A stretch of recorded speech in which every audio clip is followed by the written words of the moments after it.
In Module 5 of Chapter 11, we're going to look at binomial tree modeling again and use the tools of the prior module with random walks.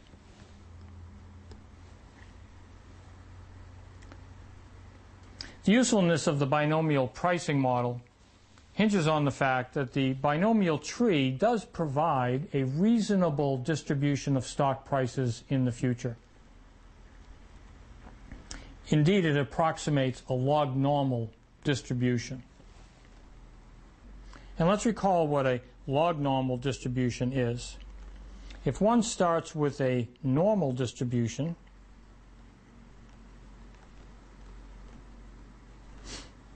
this is z,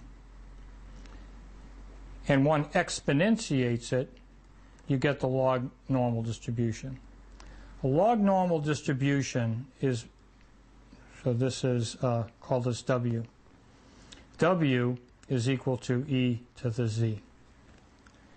So the z, of course, is, you can think of it as the returns, a distribution of continuous returns, and when I exponentiate them and multiply it by the initial stock price, I get the distribution of future stock prices. This is the mapping that continuous returns takes. And then in the binomial distribution, what we do is we take the normal distribution of returns and we discretize it into a binomial distribution, and that's the basis. So the idea is that the log normal distribution of prices, which is the one we would desire, comes from a normal distribution of returns. We will approximate that normal distribution of returns with binomial, and it turns out that by doing the math correctly, we'll ultimately get this log normal distribution of prices just as we would if we started with the normal distribution of returns. So in our binomial model, you recall the return, we have the risk-free rate and the return delta, which is the dividend return of the stock. H is our period. We have a plus or minus sigma square root h. The square root h, again, corresponds to the scaling of volatility for time. And this binomial, this is now a binomial return up here. This binomial return is our approximation for a normal distribution of returns. And we're exponentiating, and that's now going to give us, in fact, future future stock prices. If we take logs, log ratio, this is the return, and that's our binomial return.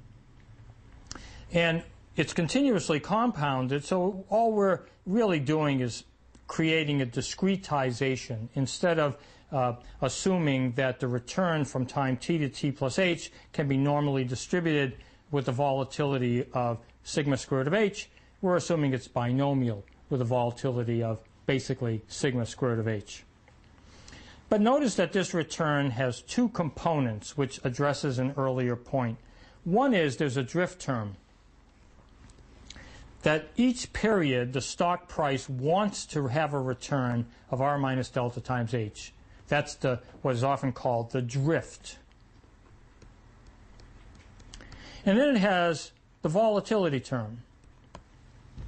It wants to have a return of r minus delta h, and the volatility term will sometimes give it an additional return, and sometimes it'll give it a negative return. That's the uncertainty factor. That equation solves the three problems with the random walk. We no longer have stock prices that can become negative. We saw earlier that that cannot happen. As h gets smaller, the up and down movements get smaller. Let's remember why. Well, here's our volatility. As h gets smaller, the volatility of prices, being sigma times square root of h, also gets smaller. So the volatility is proportional to the square root of time, not time, but nonetheless it does decrease as the time period decreases.